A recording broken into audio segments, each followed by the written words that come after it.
Paranormal stories have become increasingly popular over the years. Usually they are centered around the life of someone who has experienced or encountered something that can provide an explanation for something unexplainable. So today, here at Unexplained Mysteries, we'll be taking a look at 3 mysterious individuals who have lived unique and interesting lives with stories to share.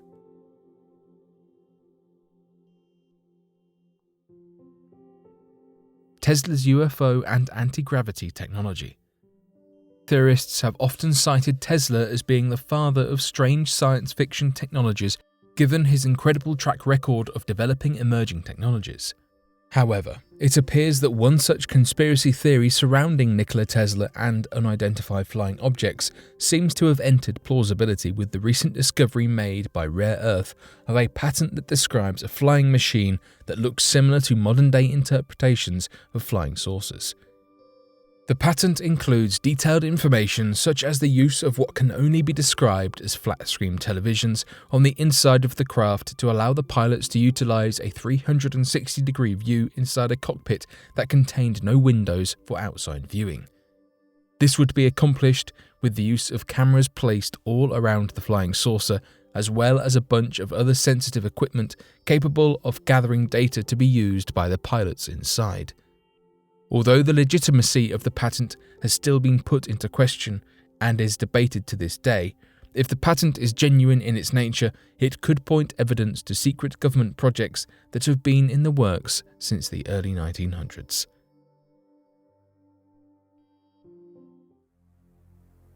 Gil Perez.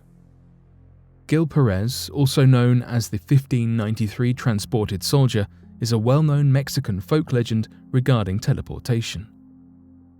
In October 1593, Gil Perez was a Spanish soldier guarding the Palacio del Gobernador in Manila, now known as the Philippines, when he leaned against a wall, closed his eyes because he began to feel dizzy and exhausted, and once he reopened them, he was outside Plaza Mayo, now known as Zocalo, Mexico City, mysteriously teleporting over 8,800 miles.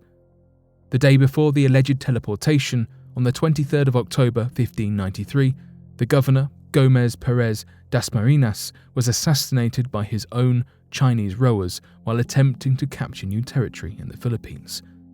At the time, parts of the Philippines were under the control of the Spanish. Mexico City was also part of the Spanish Empire, and at the time Perez arrived, news of the governor's assassination had not yet reached Mexico. Unsure of how to react, Perez continued to do his guarding duties. Local guards discovered the teleported soldier, and as he was not in the correct uniform, he was arrested and questioned.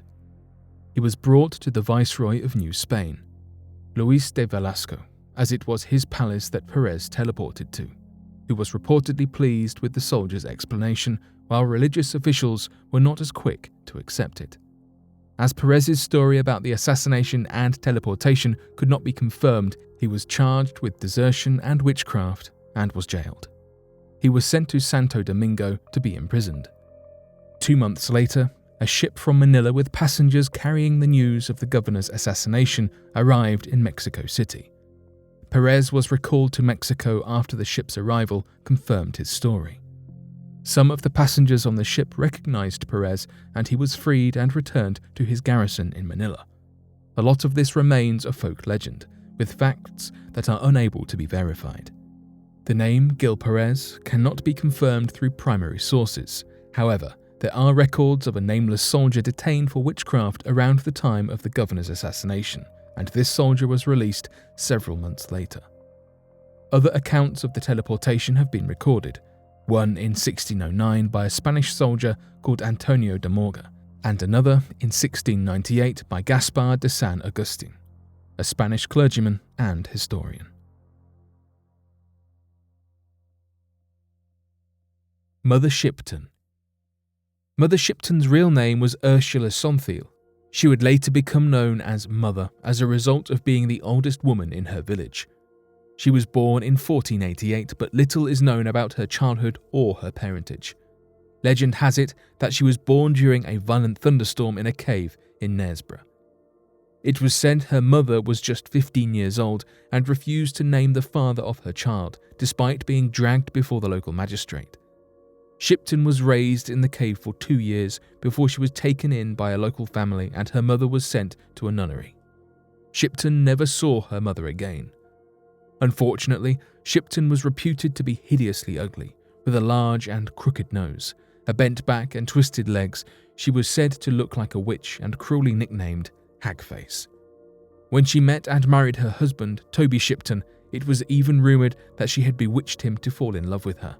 The constant cruelty that Shipton faced saw her retreat back to the cave she was born and first raised in, where she lived a lonely life and set up her business telling fortunes and predicting the future. Her premonitions grew more and more ambitious as her confidence grew, and soon she was known as the Nesbra Prophetess. Her prophecies foretold the fates of several rulers, the invention of iron ships, the defeat of the Spanish Armada, and even the Great Fire of London, according to one of Samuel Pepys' diary entries. A famous prophetic verse that has been attributed to Shipton goes like so: "The world to an end shall come in 1881.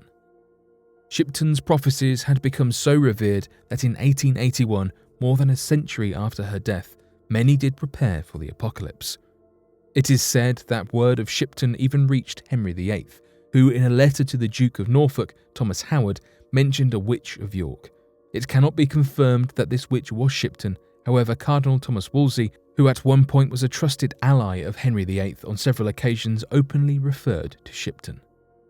He was unhappy with one of Shipton's premonitions.